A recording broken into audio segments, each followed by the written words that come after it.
Tatapan yang membuat gelisah Tantri tidak bisa menghindar dari tatapan tajam pemuda itu.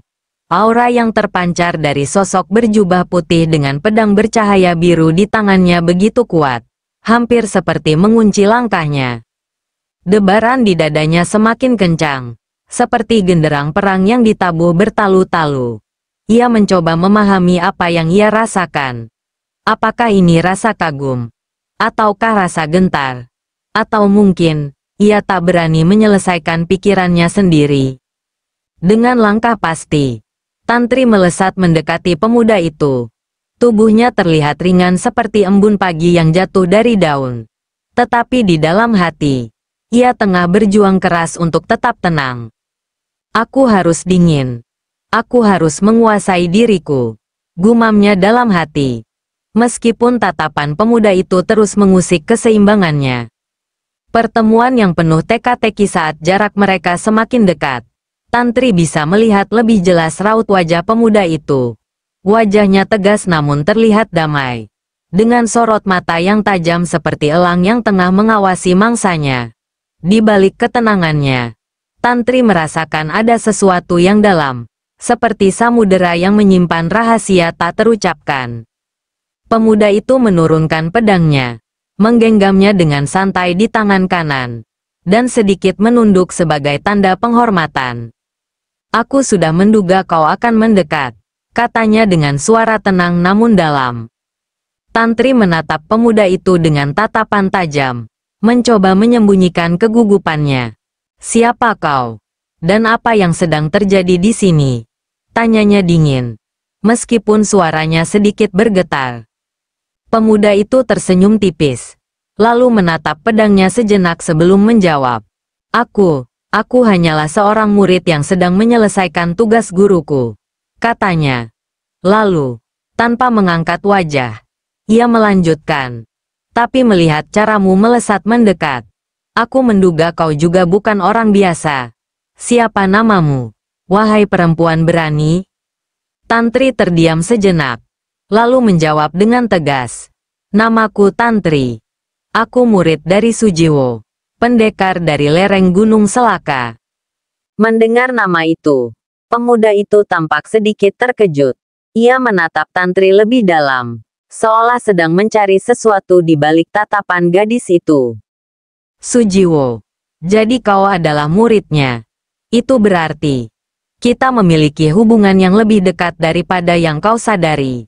Katanya dengan nada yang membuat Tantri semakin penasaran. Silsilah yang tak terduga Tantri mengerutkan kening. Tatapannya berubah penuh kecurigaan. Apa maksudmu?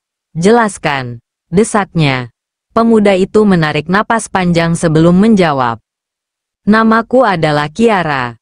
Aku murid dari kakak seperguruan gurumu, Sujiwo. Guruku adalah Ki Sangga Wibawa, yang dulu mengajarkan ilmu pedang kepada Sujiwo sebelum ia membuka perguruannya sendiri. Katanya dengan nada yang syarat dengan kebanggaan. Tantri terkejut mendengar nama itu. Ki Sangga Wibawa adalah nama yang tidak asing baginya. Gurunya, Sujiwo, sering menyebut nama itu dengan penuh hormat. Menceritakan betapa hebatnya Ki Sangga Wibawa dalam menguasai ilmu pedang dan strategi pertempuran. Namun, Sujiwo jarang berbicara tentang murid-murid dari gurunya itu. Jadi, kau adalah salah satu pewaris ilmu dari Ki Sangga Wibawa. Tidak heran pedangmu memancarkan aura seperti itu, kata Tantri perlahan. Matanya kembali melirik pedang bercahaya biru di tangan Kiara. Pemuda itu hanya tersenyum. Pedang ini adalah warisan dari guruku. Tetapi kekuatan yang kau lihat bukan berasal dari pedangnya semata. Itu berasal dari harmoni antara jiwa dan elemen alam yang diajarkan oleh Ki Sangga Wibawa. Jelasnya. Tantri mengangguk kecil, meskipun pikirannya masih berputar. Tapi apa yang terjadi di sini? Mengapa kau dikeroyok oleh 10 pendekar berbaju hitam itu? Tanyanya lagi. Suaranya terdengar lebih lembut.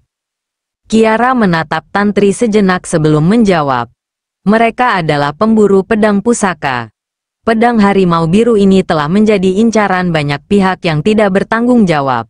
Mereka mengira dengan mengeroyokku, mereka bisa merebutnya. Sayangnya, mereka salah perhitungan. Tantri hanya bisa menghela napas.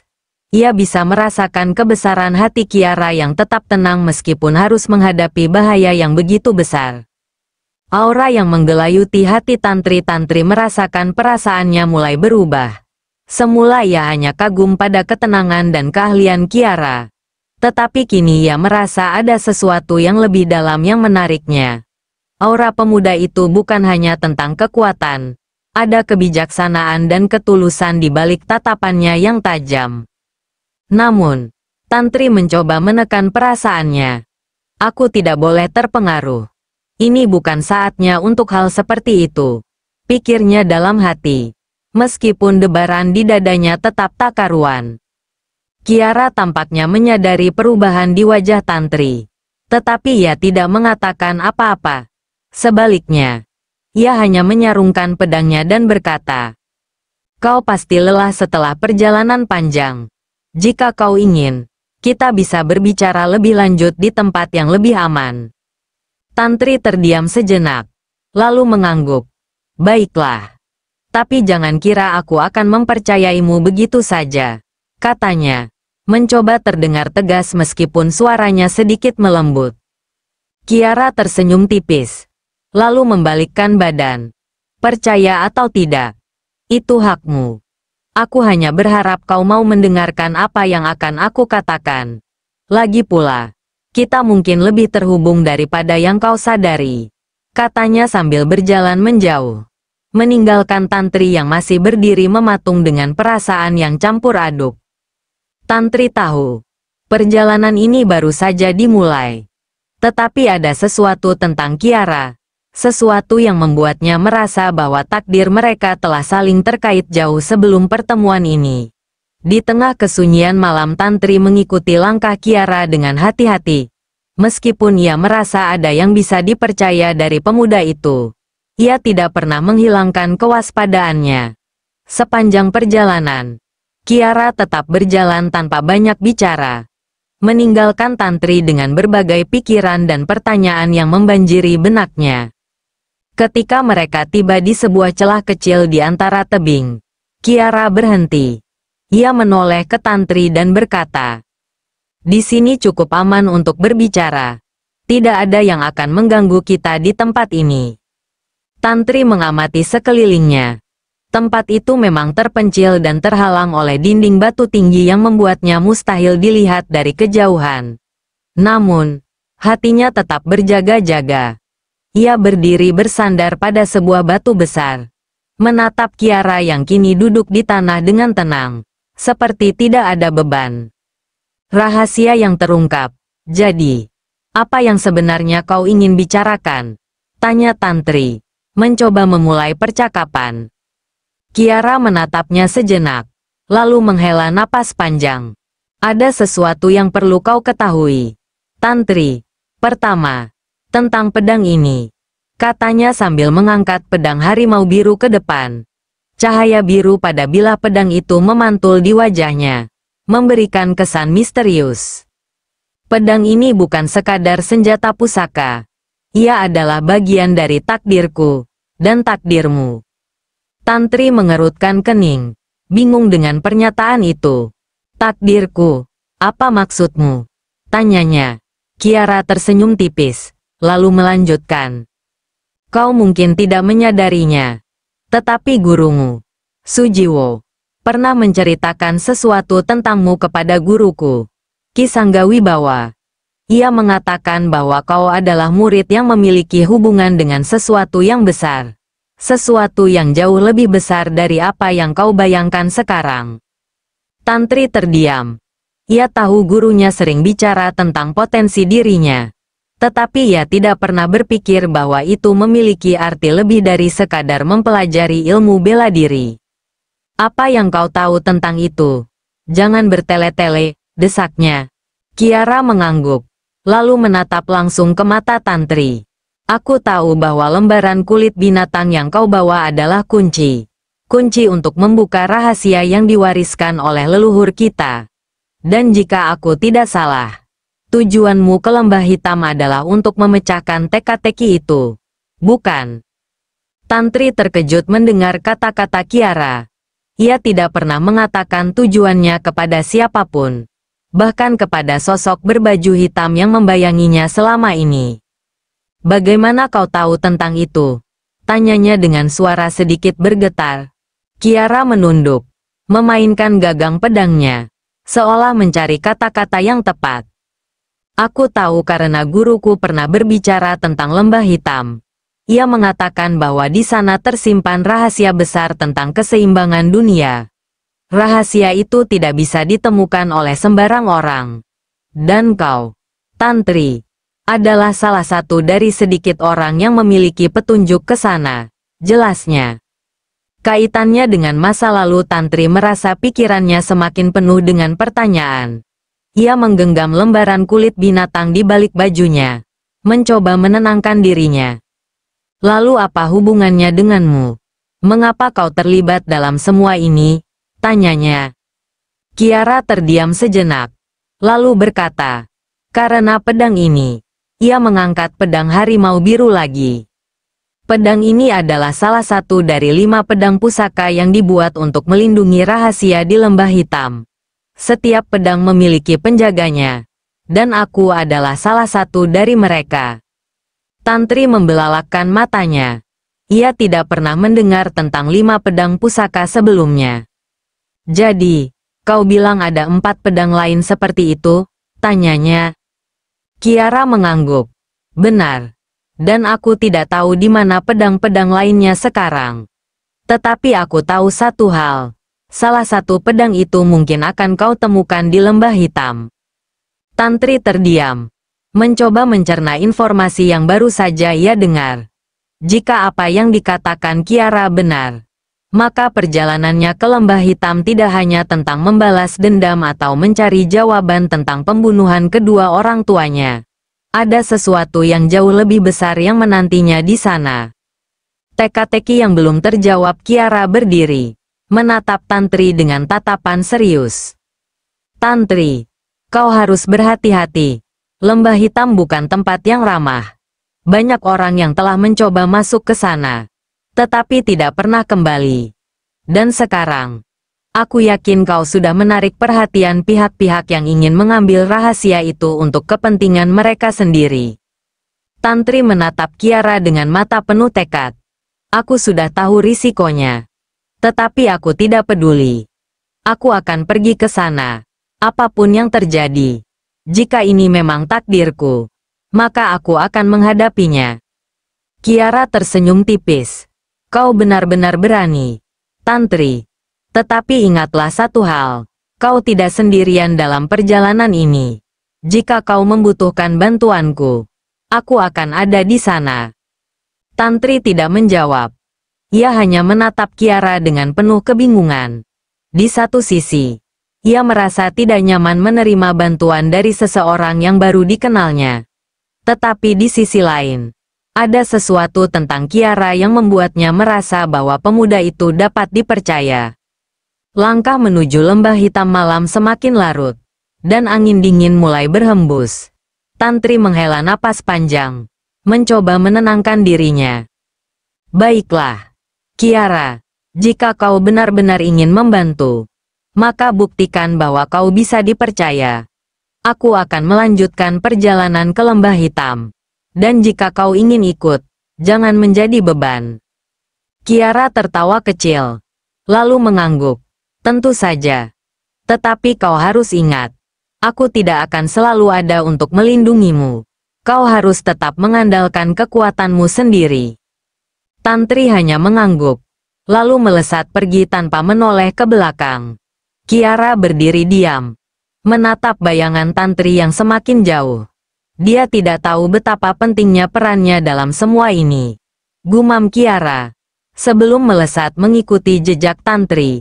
Perjalanan menuju lembah hitam kini semakin penuh teka-teki. Namun satu hal yang pasti, takdir Tantri baru saja mulai terungkap. Desa di balik kabut Tantri melesat menembus kabut malam yang semakin pekat. Udara dingin terasa menusuk kulit. Tetapi langkahnya tetap mantap.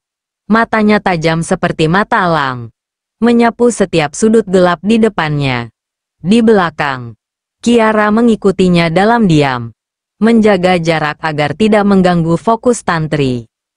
Setelah beberapa saat melintasi perbukitan yang sunyi, mereka mulai melihat bayangan samar-samar di kejauhan.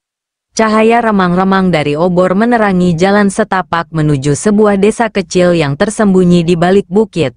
Kabut di sekitar desa itu terasa lebih tebal, hampir seolah-olah menutupi sesuatu yang kelam. Tantri berhenti di tepian desa, mengamati sekelilingnya.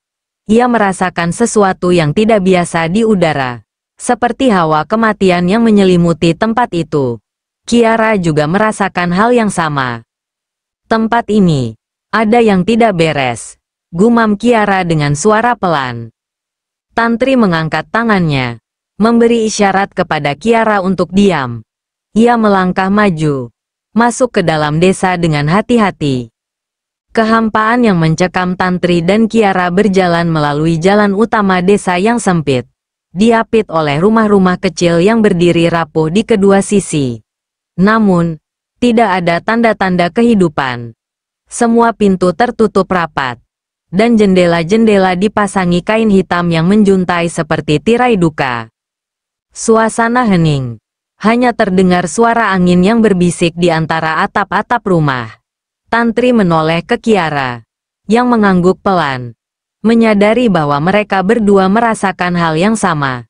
Tempat ini ditinggalkan, atau lebih buruk lagi, penduduknya telah menjadi korban sesuatu yang mengerikan. Ketika mereka melangkah lebih dalam, tiba-tiba terdengar suara langkah kaki yang cepat, seperti seseorang yang berlari di atas tanah yang basah. Tantri segera berhenti dan menatap ke arah asal suara. Ada yang datang, bisiknya dengan nada waspada. Kiara meraih gagang pedang harimau biru di punggungnya, bersiap menghadapi kemungkinan apapun. Bayangan di kegelapan dari kejauhan. Terlihat bayangan seseorang yang berjalan terlatih-tatih. Tubuhnya terbungkuk seperti menahan rasa sakit. Cahaya dari obor yang dipegang orang itu berkedip-kedip, memberikan pemandangan yang suram. Tantri melangkah maju, tetapi Kiara menahannya. Hati-hati, kita belum tahu apa yang terjadi di sini, kata Kiara dengan nada rendah. Orang itu terus mendekat. Dan ketika akhirnya wajahnya terlihat oleh cahaya obor, Tantri terkejut. Wajahnya pucat pasi, matanya merah seperti terbakar, dan darah mengalir dari sudut bibirnya.